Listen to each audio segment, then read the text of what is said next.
Morning, everyone. Good morning, Rabbi. We are learning Mishna Psachim, Parakeh, chapter 5, Mishna Aleph, Mishna 1. Okay. Now, quick introduction. Every day, two communal sacrifices known as the Tamid offerings, Tamid means constant, were brought in the Beis HaMikdash, one in the morning, one in the afternoon.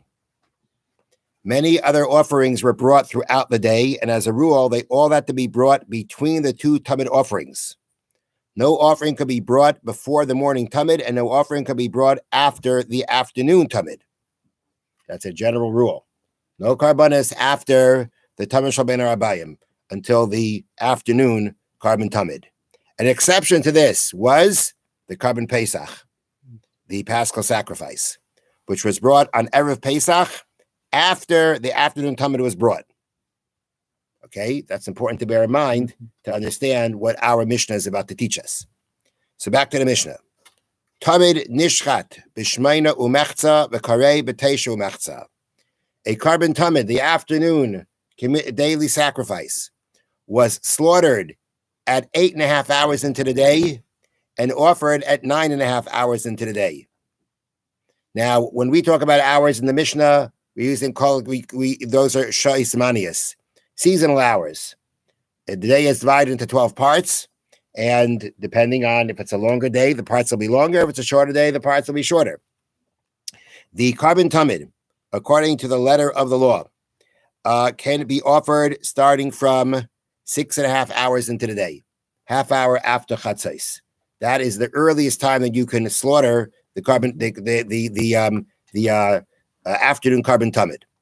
That's the earliest you can do it. And typically it took about an hour's time between the slaughtering to the offering, to the putting on the Mizbeach. It took about an hour's time. So therefore the Mishnah says, so now really you could slaughter the afternoon carbon Tamid 6.5 hours into the day. But if you do that, what's going to happen? You can't bring any other karbanis after that. So that's not very practical. So therefore the Mishnah says, the practice was to bring the carbon, to shech the carbon Tamid at 8.5 hours into the day, which meant that it was completed or put on the Mizbeach by 9.5 hours into the day. So like this, you have all that time in the afternoon to bring the other karbanis, bring the other sacrifice that you need to bring. Now, b'arbe psachim, b'nerev Pesach, where we need time for everybody to be able to for everyone to be able to at least slaughter their carbon Pesach, and which has to be done at the Beis HaMikdash, which has to be done at the Beis HaMikdash. So you need more time. Mm-hmm. Therefore, the Mishnah says, "Ba'arve psachim an erev Pesach, nishchat b'sheva mechza." Everything was put back an hour. It was slaughtered at 7.5 hours. Mm-hmm. The karev b'shmeina mechza and offered at 8.5. Okay. They pushed it back an hour, and I don't say surprisingly, but an extra hour was enough. An extra hour was enough for the entire. Well, don't forget it went for the rest of the day. I don't know exactly. We'll learn how far it went, but even if you say that the carbon Tamid was offered typically 9.5 hours into the day, I'm going to assume that the sort of the carbon Pesach could go past that time wise. And the whole point was that carbon Pesach was brought after the Tamid, after the afternoon sacrifice.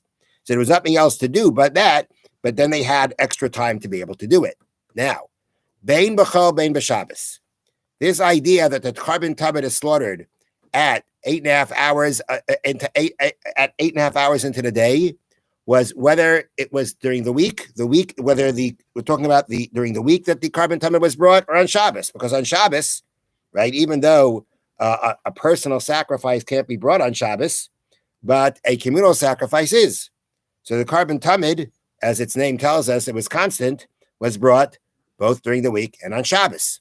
Now, during the week, we said the reason it was slaughtered at 8.5 was to give time for other sacrifices to be brought. But if it's Shabbos, that wasn't happening. Mm-hmm. Nonetheless, they kept it at the same time. And even on Shabbos, they slaughtered it at 8.5 hours into the day to keep it consistent in its time. Okay. Chal Erev Pesach liyos b'Erev Shabbos. Let's say Erev Pesach, when you have to shech the carbon Pesach, it was Friday, right? We can have Pesach, the first night of Pesach being on Friday night, being on Shabbos. You can. The first, yeah, we said that. Therefore, you could have Erev Pesach on Friday.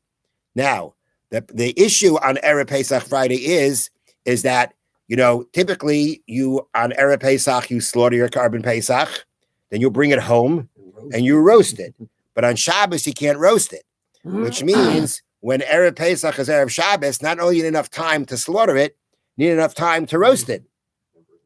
And therefore, in that case, Nishchat b'shei shumechza, then the afternoon carbon tamid is going to be slaughtered at 6.5, which is the earliest it can always be brought. You're going to go back now to the earliest halachic possible time to do it. The carbon sheva mechza, it'll then be offered at 7.5 hours, the Pesach acharav, and the Pesach will follow after that. So when you need even more time on Erev Pesach, they push it back even back an hour further, which is back to the earliest time you could ever bring the carbon Pesach, but was practically was never done. In this situation, that's when they did it. Have a wonderful day. Thank you. Thank you, Rabbi. You might have had